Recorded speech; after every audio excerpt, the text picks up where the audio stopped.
the rule of law and America being a nation of values is basically disappearing in the rearview window. We're showing both on the international front and domestically that whoever has the biggest gun makes whatever rules they want. And that's a culture. That's a culture that we've created. We collectively as a country have basically said to Venezuela, you know what? If we want your stuff, we're going to go take it. Then within 24 hours of all of that, a woman lost her life, a 37-year-old woman in the suburbs, mother of three, a poet, killed by her own government without due process. Death is a moment where things become very real and we realize there's an exclamation point on the reality of what is happening in our country today. Hello, everybody, and welcome back to the Latino Vote Podcast. Happy New Year, Michael Madrid. Happy New Year, Chuck. Off to a ignominious start. There's a word for you. Whoa. You cannot start the new year ignominious. I don't know what that means, but I am not an ignominious. It's gonna be a challenging year. I was just talking to our producer of the show right before we got started saying, how many times in the past decade have we begun this? Well, this is a crazy start to the new year. It's like the crazy is what the crazy is. And it's just, there's gonna be lots to talk about this year, Chuck. We wanted to start this show welcoming everybody back for the new year. Me and Mike having some light banter about where we spent the New Year's and the holidays. I've got so many stories to tell all of you about what went down in Africa, what went down on safari and the gorillas. But I think I'm going to save that to the next episode because I think there's some really heavy stuff we have to talk about. And we'll get into the other stuff, my break, your break, Mike, what we did, the families. We hope everybody had a great holiday. But there's a lot of shit going down in our community, whether it's getting rid of a dictator in Venezuela to killing U.S. citizens in the streets of Minnesota. Mike, just tell me how and where you want to jump into that. Well, boy, it's a lot. I know, man. It's a lot. Yeah, it's a little overwhelming. But I mean, there's the 30,000 foot level, which is we're clearly recognizing that the rule of law and America being a nation of values is basically disappearing in the rearview window. We're showing both on the international front and domestically that whoever has the biggest gun makes whatever rules they want. And that's a culture. That's a culture that we've created. And by we, I don't mean those that have been pushing back against it, but we collectively as a country have basically said to Venezuela, you know what? If we want your stuff, we're going to go take it. Greenland, keep your eye out. Cuba, look over your shoulder. Mexico, sleep with your eyes open. Then within 24 hours of all of that, a woman lost her life, a 37-year-old woman in the suburbs, mother of three, a poet, killed by her own government without due process. We've all seen the video, and I think this to me is as shocking as kind of what we saw with both the political assassination of Charlie Kirk, the death of George Floyd. Like, death is a moment where things become very real and we realize there's an exclamation point on the reality of what is happening in our country today. And it's a defining moment in this whole resistant movement and the opposition to Trumpism. The world is uniting against the United States. Canada announced that they are starting to build up armaments and recruit militia because of the aggressive posture and nature of the United States. We're Russia. We're behaving like Russia now, both foreign and domestic. And so it's so hard to kind of tackle this in any way other than how you feel. Everybody's entitled to their own feelings about it. You're abroad. What are you seeing? What are you hearing from people, Chuck? How are you reading this? I haven't done a lot of traveling any of my life. Hence why I do all this travel now. And me and Mike's had private conversations about growing up poor and never being and going anywhere. I didn't see saltwater till I was almost 30. I never was on an airplane till later in life. I made all the money that I've made after I was 50. So I've decided I want to see things before I die that I've only heard about in books. And, when I'm in Rwanda and I'm in Tanzania and I'm with drivers and handlers and fixers and people that are taking us around, they're asking me where I'm from. I'm from the U.S. And, they automatically want to start asking me about Trump. The response was kind of what I thought, but they are very upbeat about talking about Obama. But these are Black Africans, right? So they have this love affair with the first Black president who had ties directly to Africa.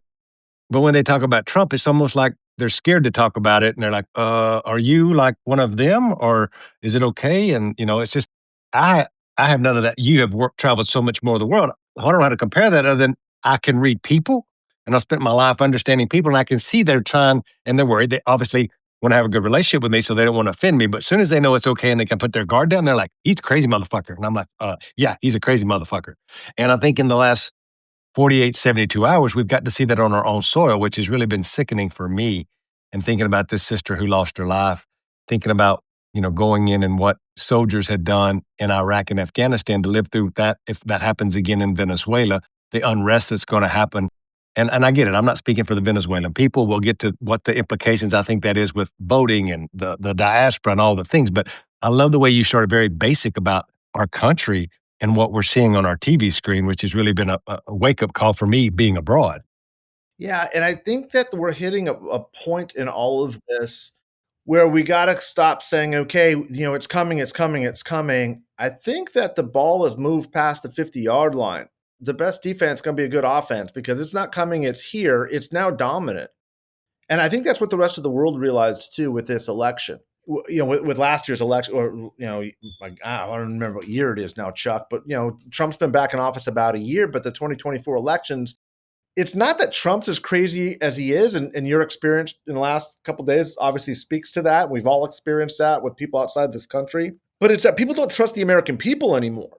and for good reason. Like we voted for this guy again. If Trump goes away, how do you trust America? Like as the stewards of the free world, when they didn't just do this once and make a mistake and say, okay, sorry about that. They almost elected him again in 2020, much closer than it should have been, and then elected by a bigger margin in 2024. Like what do we expect when the rest of the world starts turning on us? And if you're so ignorant that you think that we can do this alone, that the United States can take on the entire world by ourselves, I don't know what to tell you, because you just lack a basic competency in understanding human relationships, let alone geopolitical dynamics. But to think that we can just send a chill down the spine of everyone in Latin America and say, if you don't act right, we're going to go in and invade and take over your country, which is what we've done, by the way, and then turn on Denmark and say, we're taking Greenland next.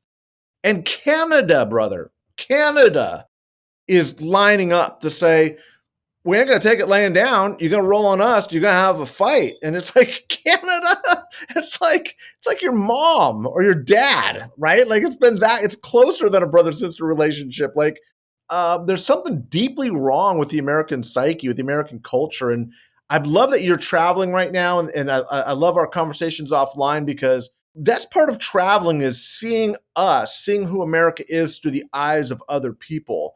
And a lot turns on when you see that, man. You just go like, oh, I get it now. I never thought about that. Let's tie it together. And again, we'll talk about all the fluffy stuff in the trip on the next podcast, me fighting a gorilla and all that stuff. Trust me, on the next podcast. But for this one, I was thinking about a museum that me and Ebony got to go to. And I don't know if any of you know the history of Rwanda, but in Rwanda, there was a real genocide. And for those of you who don't know that, you should Google it. But we went to the Genocide Memorial and Museum in Kalindi, where these people killed 1 million of their fellow citizens in like 6 weeks. 1 million. And now there is this entire museum that goes through. We spent hours there. I read everything. I watched every video, Mike. I didn't know any of this. I'd heard about it on my way there doing research. But this was in 1994, people. There are people living together right now in this country who still see people in their neighborhood who killed somebody that lived next to them that was their neighbor. And now they've built all these museums because they don't want it to happen again, because they want to remind everybody what can happen when you go down these dark alleys. And there were people specifically trying to divide this country back in the day, religion. Actually, during colonization, they wanted to separate people who had more, get this, Mike, somebody who had more than 10 cows or somebody who had less than 10 cows. And they'd give them 2 different names. And then that was the society. And then as it got older, they taught one to hate the other for no reason. And then they went down this. It made me think about people in America hating each other because social media tells them they're supposed to hate somebody because they're team blue or team red. When all it's doing is making money for somebody who's getting paid for you to hate your brother or your sister. And after going through and being in a site where there's 200,000 people in a mass grave, a kid from East Texas who grew up in a trailer park knew that wasn't even possible, but I was there reading it, seeing the videos, talking to people who were like, my neighbor was my friend, and 3 days later, he was hacking up my sister with a machete, like crazy, horrible things. And then when I saw what happened yesterday, I'm like, oh shit. And that's that trigger that we have in us as human beings is something we need to always be marked and vigilant about, because we look as a biological organism, that is within all of us. That's why being civilized, and this happens all throughout history. Germany in the 30s, the Rwandan genocide. Genocide is happening all over the world right now. It's not new. It's like it's not emergent. It's a constant relationship that we have with our capacity, that darkness that we have within us. We're all capable of it.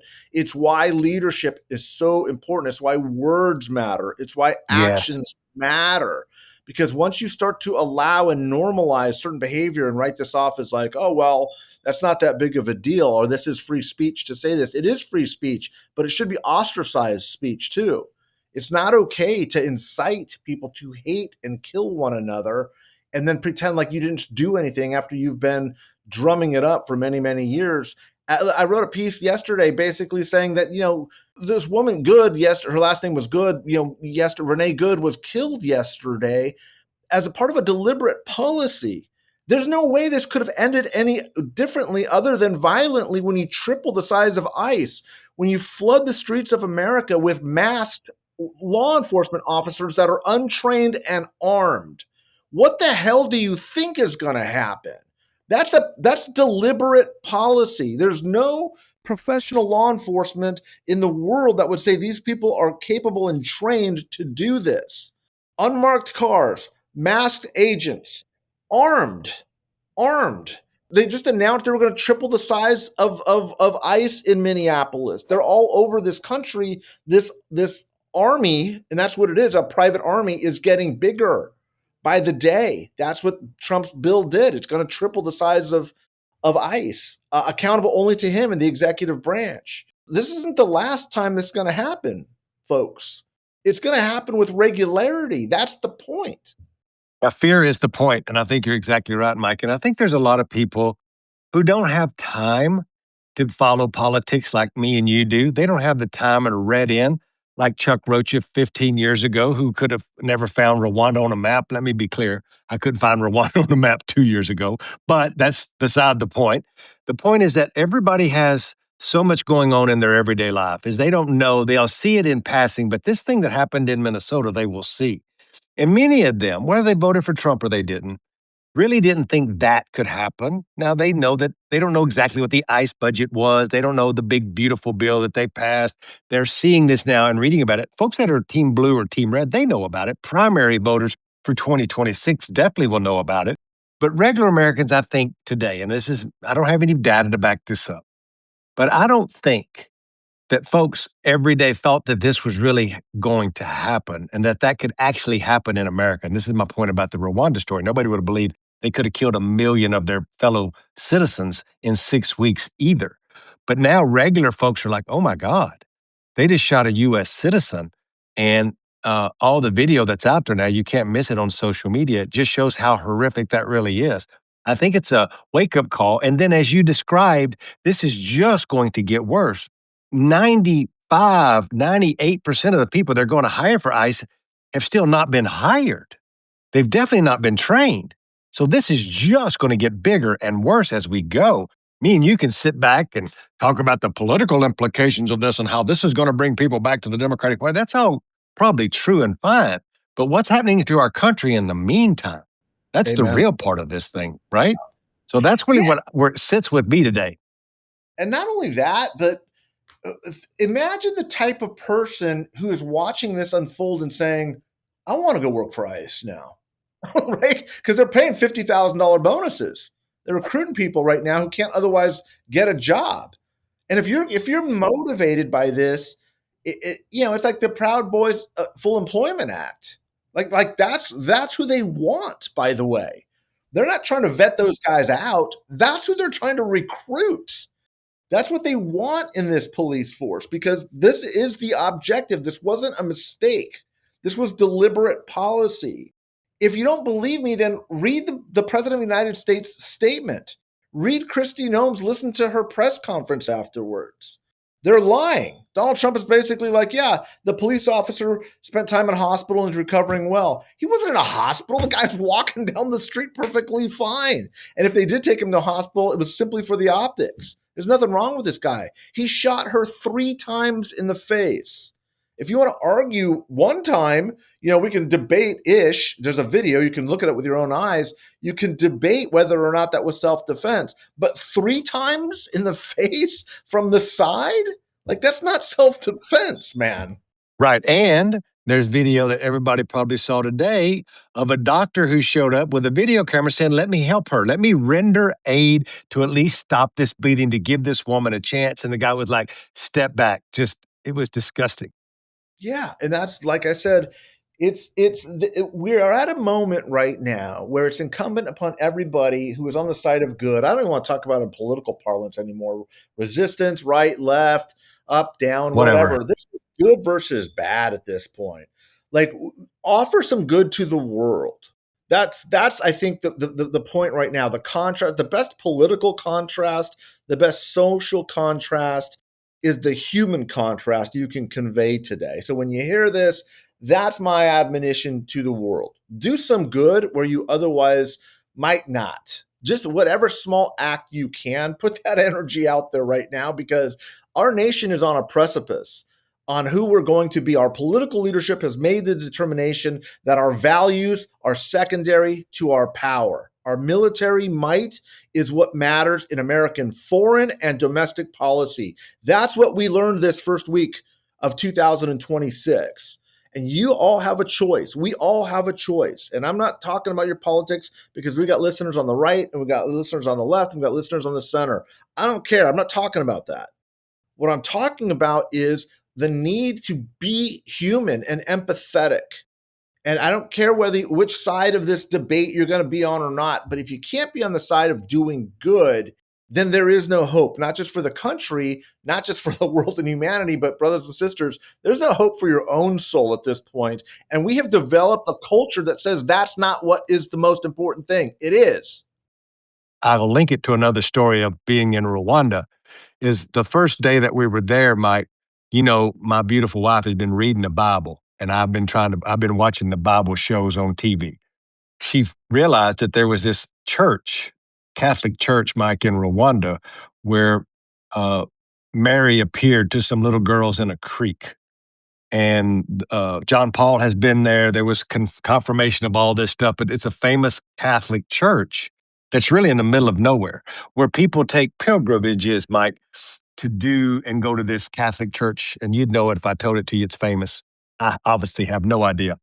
But on the first day, on the way to the first thing we were going to do, we stopped at this church, Catholic church, and it was 12.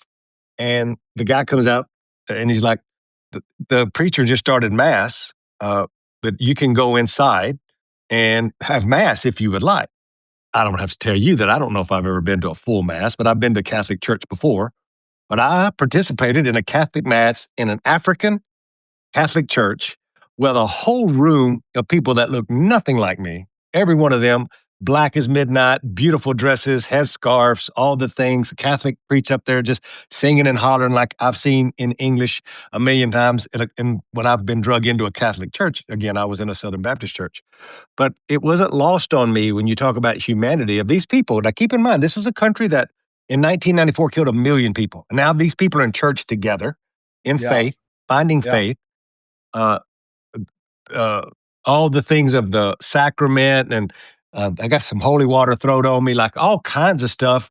And I make light of it because it's fun, but it meant something to me. And me and Ebony probably had the best trip that we've ever had. And the driver kept saying, it's because you went to mass and because you have a little faith and you had a little hope and you tried to do right. And I was like, yes, I got the holy water on me and almost fought a gorilla. It was great.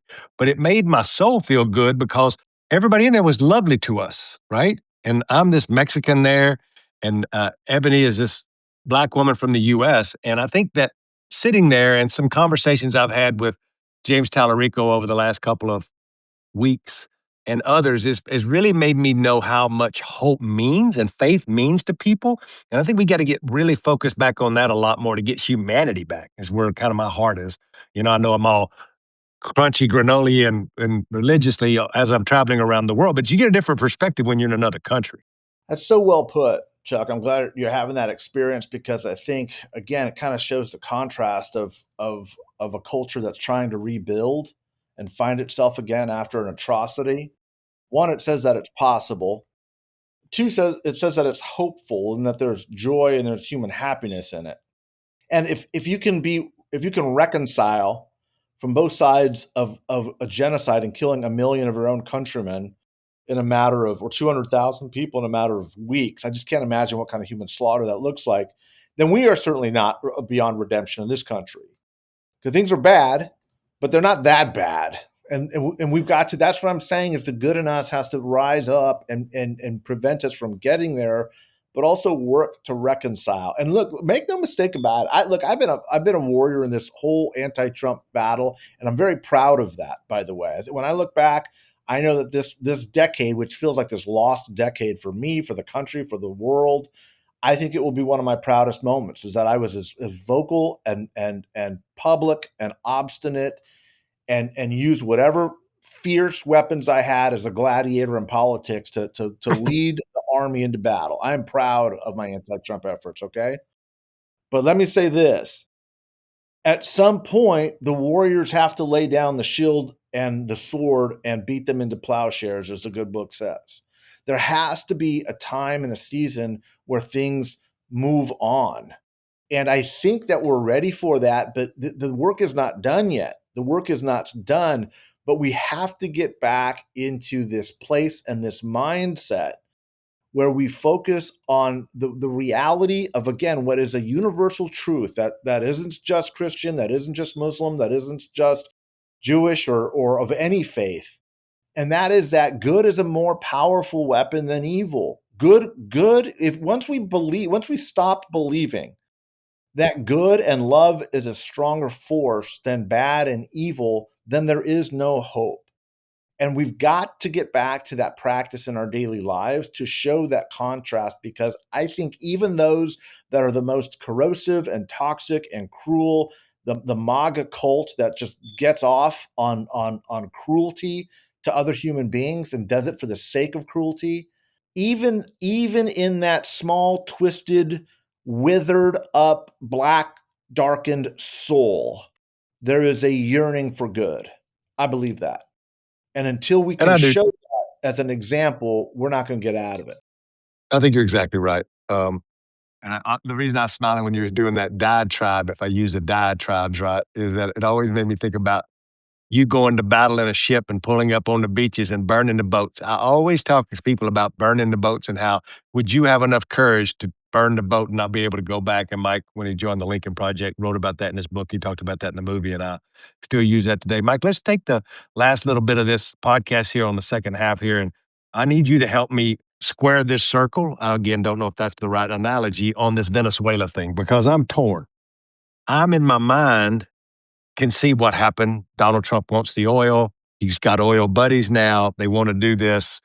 He pardoned a Honduras president just a few months ago who was a drug dealer saying about drugs. I can see that part of it. That part's pretty obvious.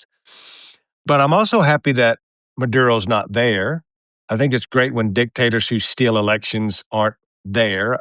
Why would Donald Trump leave that guy's number 2 and 3 and 4 in power? Does that mean that there'll be unrest if they're not? And then B, I don't want to speak for Venezuela people who seem to be happy that he's not there no more because he was a horrible person. Help me understand all of that in a political context of like what happens next. Whew, boy, this is a complicated one. And let me start off by saying this. The chances of this turning into a quagmire, there's another word for you, a big political mess is far greater than this turning out well because it is so complicated. So let's talk about the oil for a second. And let's make no mistake, American intervention in Latin America has always been like this. This is not new. This began in 1848 during the Mexican American War when the United States said, we want that land. We're going to take your land. We're going to roll on your land. And they took it. They took it through force. They took it through military action. And ever since that day, we have had a strong military intelligence presence in Latin America. Whether it was the Somozas in Central America, Noriega, Perón, we can go on and on and on. Just centuries now of the United States propping up people that were supportive of our regime. And I don't mean politically, although that's true. I mean allowing us to take their stuff, take their resources. Latin America is probably one of the most resource-rich places on the planet. Like it's not just oil. They've got gold, silver, copper, zinc, rare earth materials in abundance. So as long as the government there allows our corporations to go in there and take their stuff, we'll support them. They turn on us, they somehow they somehow disappear, and somebody else takes place, and we find ourselves back in charge. That's what just happened. So in order to get all of this oil out, though, everyone keeps talking about this 20% of the world's oil reserves. It's going to take $100 billion in a decade of investment, primarily by Chevron, to get that oil out. It's not like the price of oil is going to come down next Saturday, man. This is going to take a long time. And $100 billion is not chump change even for Chevron. Like, do they want to go in and invest with all this political instability? Which takes me to the second point, which is the regime is currently in place because if you create a power vacuum, the chances of this turning into a Libya or an Afghanistan or an Iraq are exceptionally high. It's all ganglands and factions because this dictator has gutted out the social institutions that make a democracy work, society work. Venezuela was one of the most wealthy, prosperous countries in the world in the 20s and 30s. They had so much oil. Now it's a gangland. It's all turf wars. And so what my point is this: if we took everybody out from that regime, and it is an illegitimate regime, what we would have is complete chaos and mayhem. And then once you have a failed state, we would have presumably a responsibility, since we created it, to go in and fix it. And there's no appetite for that. So what does it play? What's going on? Well, first, what Trump is trying to say is it's our sphere of influence. So we have the rights to go in because we want their stuff. If that sounds exactly like what Vladimir Putin used as justification to go into Ukraine, it's because it is exactly what Vladimir Putin said to invade Ukraine. If that sounds like what China wants to do to Taiwan, it's because it is. And that's the real signal. That's the real sign. Is if America is going to do this, or rather if Russia is going to do that in Ukraine and China wants this in Taiwan, we're going to go get Greenland and Cuba and Colombia and Venezuela and take care, pay attention, Mexico and Canada, because we want the whole damn continent. We want all of it. And that, like I said, if I sound like I'm overstating, that same hyperbole was what I was saying when Trump lost in 2020 and saying, this brother ain't going peacefully. Like, pay attention. The signs are there. That's the same, proclamation, if I can use that strong a word. Pay attention. That's what's happening. Like, this is a new world order that is driven primarily or exclusively by American military might. And what Trump is saying is, we're no longer the global superpower. We can't keep, or don't want to keep, Russia out of Ukraine. We can't take on China with Taiwan. They're going to take them if they wanted to, but watch what we can do in our own backyard. We're going to take whatever the hell we want to take too. That, from my estimation, is what's going on. My follow-up to that is I look at the way Latinos online and other folks have reacted. And I want to take the Venezuelans and set them to the side. They're the most important. I respect their views. They're from there. They've lived through this. I'm never going to tell a Venezuelan what they should or they shouldn't feel about their own country. And for those of you who's been following Michael Madrid on Twitter, he's explained pretty good over the last few days about what the impact Venezuelans have on the electorate as a whole around the country, which is predominantly in a place called Florida. And outside of that, there's almost no impact just because there's just not enough of them. no matter if this sways them one way or the other. The question is that 64% roughly of the Hispanic voters in America are Mexican, then there's Puerto Ricans. And there's no polling on this yet. So I'm asking you for bringing in some of your 30 years of doing this work. If I was wanting to move Mexican in Texas around this issue, and I think groceries and beef and utility bills are still where people really are. They don't understand this Venezuela thing. But when Donald Trump looks in the camera and goes, Mexico, you better watch it. You could be next, or whatever country, A, B, or C. I'm really curious of what you think if that impact has on that other electorate of Hispanic voters.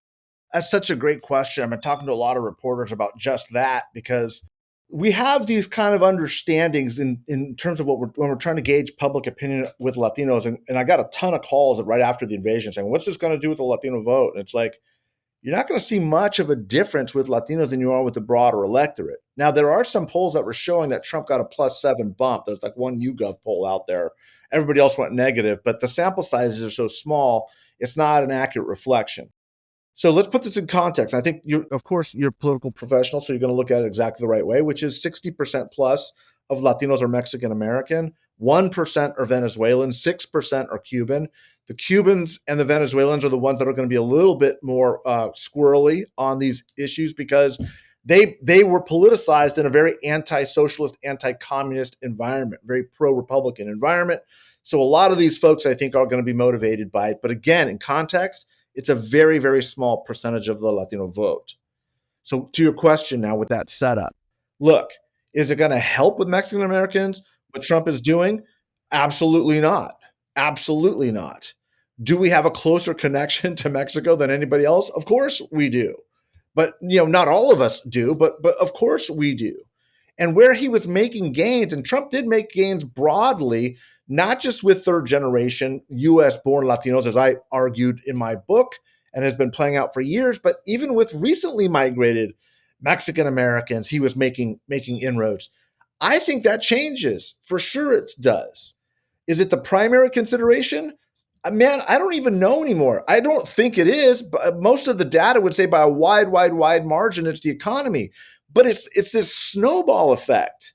It's not just the economy. It's also the immigration raids. It's also the crackdowns. It's the raid on Latin American countries. It's fucking everything at this point. And so I think that's one of the real tactical challenges facing Democrats at this point is there are so many attack points. How do you narrow it down, or do you narrow it down to just one, or do you attack on all fronts? My advice is kind of, military analogy. Just because you've got a weak front doesn't mean you attack on the entire front. You've got to pick the most sensitive points. The economy remains the weakest point for Donald Trump. Can you add arguments behind that on ICE and immigration raids and attacking Latin American countries? Yes, but they're secondary arguments. Does that make sense?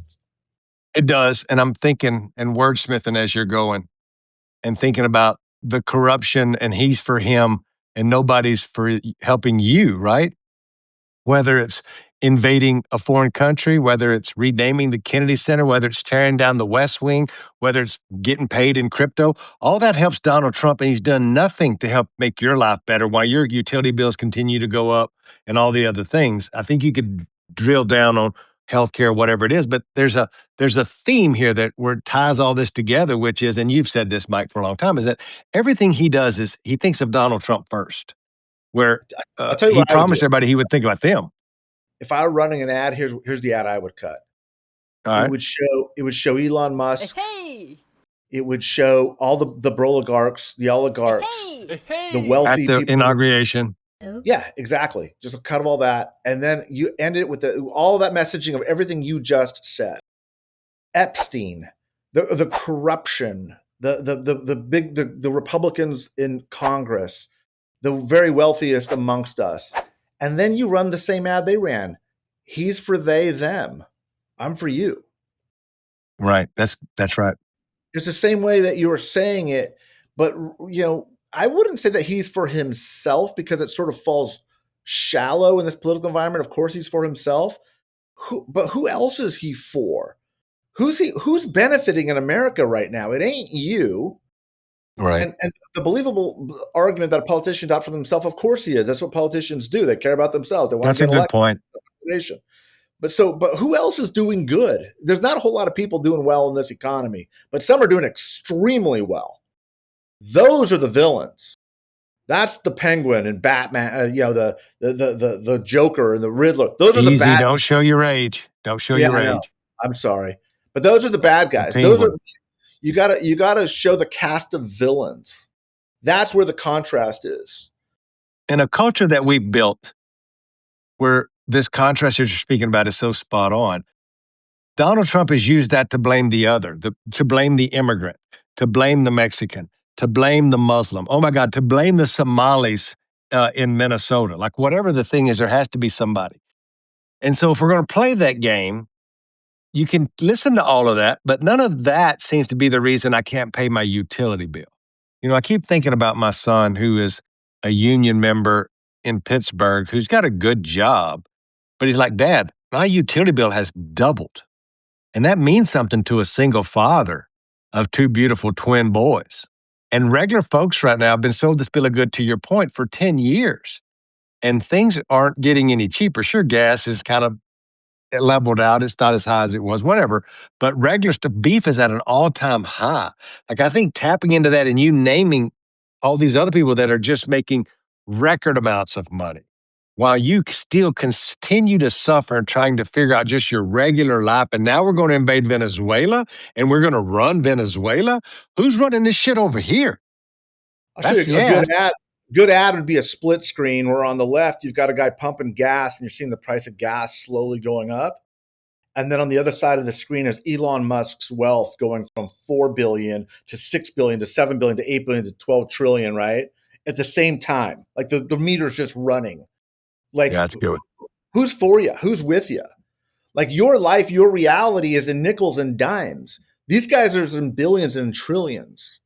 Like, no wonder you're following further and further behind. Like, the system is rigged. You can't win, right? As the famous, Theo Bernie said, book you wrote about. Like, that's what it is. Millionaires. And I think the way billionaires. Bernie actually said it is the millionaires and the billionaires. Yeah. And so that, to me, that's why there's energy there, by the way. The AOCs, the Mamdanis, the Bernies, they're the ones talking about the economy. The DSA, like I said, I don't agree with a lot of them on policies, not even much, but I'm going to give credit where it's due. They're the only damn people in this country talking about any policies, whether you agree with them or not, that are actually addressing the bread and butter concerns of people. There's a lot of that out there right now as you see these 28 people trying to figure out their messaging on who wants to talk about the millionaires and the billionaires. But let's bring it back to this podcast of the Latino Vote, because as we look at these next episodes in January, y'all, yes, I'm going to get to all the great stories about me and the gorillas and me and the wildebeest migration in Serengeti. We'll get to that. And we'll get to that on the next episode. But we're also going to get to the point Mike's talking about, which is what direction is our party going to go, my party, not Mike's party, in these primaries? In the great state of Texas, y'all, people start voting early in 6 weeks, Michael. The election day is on March the 2nd. And there's primaries, and not only Texas, it'll be the first big domino to fall. But there's contested primaries in Latino districts where the Latino vote, a la on this podcast, they will be deciding what kind of Democrat, what kind of Latino Democrat even, is going to be in Congress from like Pennsylvania 7. You know, there's a Latina running in Pennsylvania 7, but get this, there's a white firefighter that's backed by Bernie that's currently leading that race, Mike, in Yeah. a district that's 27% Latino. And what's he running on? What's the contrast? What's the difference? That I am a worker, that I understand workers, and I've represented workers my whole life at the Teamsters Union and as a union firefighter. Guys, look, this is so beautifully poignant. Let's keep our eyes on this race, Chuck, and report back. But let me make this really clear. The chapter in Latino political history that was overly focused on representation is transitioning to Latino 2.0, which is going to be focused on results. part of being mestizo, part of being a blended people, part of being a half European, half indigenous is that flexibility, that fluidity to say, I'm neither one or the other. And you know what? That manifests itself in our politics. There's a reason why two of the US politicians that dramatically overperformed with Latinos were Bernie Sanders and Donald Trump. Old white dudes with populist messages were resonant because they were saying what the community was feeling. That's a failure of our Latino political leadership. I'm just going to put it out there. People want to, come at me. Come at me. I don't hide this. I say this to the Latino caucus here in California. I've had this conversation with our Senator Alex Padilla. Talked to Ruben Gallegos about it. Like, this is, the community doesn't need Latino representation. The community needs Latino results. And if our people aren't going to follow the data, follow the results, and start providing it, they will go vote for somebody else. And you know what, brother? They should. They should. Because this isn't about representation. It's about results now. Do you understand this? That makes sense? It does. And I think you can loop the two together, but not You under the should. umbrella of representation, but the pride in our community, this cultural competency of understanding the workers and the part that Ruben really got, because he had lived that. People always ask me, well, Ruben this and Ruben that, and I get to take a lot of credit, I say, for Ruben, but Ruben had lived the life when we would try to do something that was odd. He goes, people don't care about that shit. They care about this, because I was that guy, and I was working in McDonald's, or I was doing this thing. But the problem is that some people say, oh, well, that's being representative because he's a Latino and he's a worker. No, it was just him being a regular guy, but he is Latino and very proud of that, and very proud, and talks about his immigrant story. Like, that's the beauty when it comes together. Well, and that's why I love hearing your stories, and frankly, my story too. I mean, we all grew up under similar circumstances, and because we have I didn't read the news. You read the news. Well, I could read, you couldn't, so you That's learned true. that. That's a good point. That's fair. It's fair. It's fair. So, but look, my point is this: we all grew up in very trying economic circumstances, and that is where our people are at. We are younger. We are less likely to be college educated. We are closer to the immigrant experience. All of these are demographic indicators of us starting out at the lowest rungs of the economic ladder. Aspirational? More aspirational, 100%, more optimistic about the future of America and our economic opportunity. Some would call that the folly of being young, but whatever, it's still there. But my point is this: when you grew up knowing what it's like about having to choose between paying the water bill or the electric bill, how long can we go without water and how long can we go without electricity? That's how I grew up. Like, we didn't have a dishwasher ever. Like, we broke, and that ain't going to get fixed. Like, that luxury is gone, right? We used to have to take the laundry over to the neighbors and borrow their laundry. We didn't have money to fix appliances. Like, that was a luxury we didn't have, man. We were not paycheck to paycheck in my house. That was a good week. Like, we were 2 or 3 days short of a paycheck to paycheck and trying to stitch it along and make it work. If you understand that, like Ruben does, you understand what priorities are. The luxury of being able to think about all of these cultural issues and all of these terms and languages and policies and tolerance and blah, blah, blah, blah, blah. These are all our college, brothers and sisters, and I love them. A lot of them have been on the show as guests. I understand what they're saying. But there ain't nobody out there in the real world that is talking about Latinos trying to become white because of their colonial mindset, and that's why they voted Republican. They voted Republican because they couldn't pay the fucking rent. Okay? That's a great point. They don't think beyond that shit. Okay? And they don't. And if you grew up like that, you know that. You know that. And that's why I love Ruben, is because he says it. He has the balls to say, guys, I hear you, and I even agree with you. But that's not what people are struggling with right now. Let's take care of our people. And brother, I'm going to say this. I know there's a lot of legislators around the country listening to this. If you're a legislator and you don't get that, shame on you, because you're missing the opportunity to frame the needs of our community. And if it's not even framing it, damn it, it's prioritizing it. Quit looking to your progressive, culturally progressive members of your caucuses and kneeling to their agenda. Grab them by the scruff of their neck and say, we will take care of all of your social, your social progressive issues once people can feed their kids. How about that being the priority? Once we do that, you can have all this other stuff that we support. but we've got to prioritize working class people again as a Democratic Party, because the Democrats don't even realize that they're not a party of working class people anymore. They're not. Well, as we lead into the 2026, welcome 2026 in with a bang and some horrible news. We want to make sure that we got back up in your feed so you could share and like and get all of this stuff out there. We're going to have a lot of conversations. There's going to be a lot of information. Yes, I'm going to tell you about the Serengeti. And yes, I'm going to tell you about going over to Zanzibar and getting to see all these places I'd only seen on a map. I've got so many cultural questions to ask Mike about Arab Americans and all this other stuff. And anyway, I could write a book about some of the stories I've had, but I've been privileged and honored to do it. I thank God every day for my wife for putting up with my asking so many stupid questions to drivers over here in another country. But for all of you back in the the USA, let me get that straight. I want to thank you for listening. And I want you to take some of Mike's words about hope and optimism. There's a lot of people pissed on the internet right now, and they should be, about what they saw in a video. It reminds all of you of what we should be doing with our loved ones and why politics and policy really does matter and elections matter. You can want to change the world, and that's good. And I hope all of you want to change the world. But we've got to win some elections if you actually want to change the world. And we've lost some elections, and now we are paying the price for that, but it's not the end. It's just going to be the end of that story, and we get to write another story. Mike, I want to appreciate you keeping things rolling while I was out and about. And we'll see if you got any other words of wisdom for the folks before we let them go. I just want to say, guys, we really need you to subscribe and share this content. Help us build this community out. Look, Chuck and I have been doing this for almost 4 years now, Chuck. We're all out of pocket with it, which is fine. We're happy to do it. We'll keep continuing to do it regardless. But just sharing this, liking this on YouTube, sharing the podcast helps us build a community. It allows us to put a couple nickels into the pockets of the people that make this thing work. So if you could help us expand the reach, we've got a big year coming up.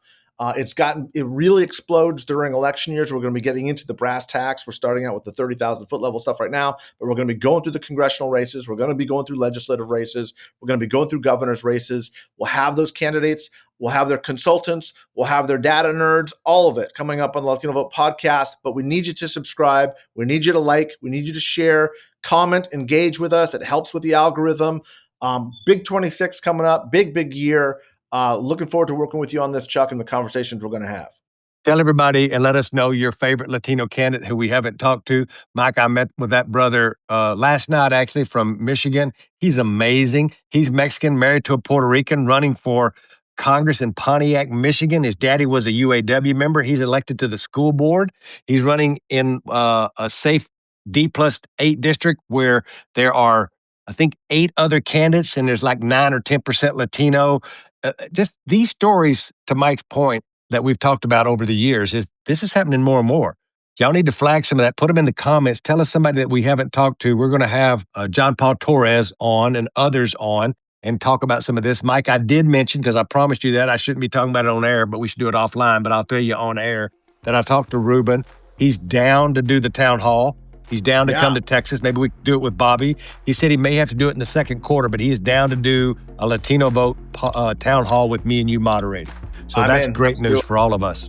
Bobby's become my favorite candidate this cycle, so I'll get down the Rio Grande Valley. We'll go have some second-rate Mexican food, second to California. Whatever. Don't do that. And then if you're still lucky enough to have your mom and dad, give them a call. Tell them that Texas Mexican food is the best. Until next week, y'all be good.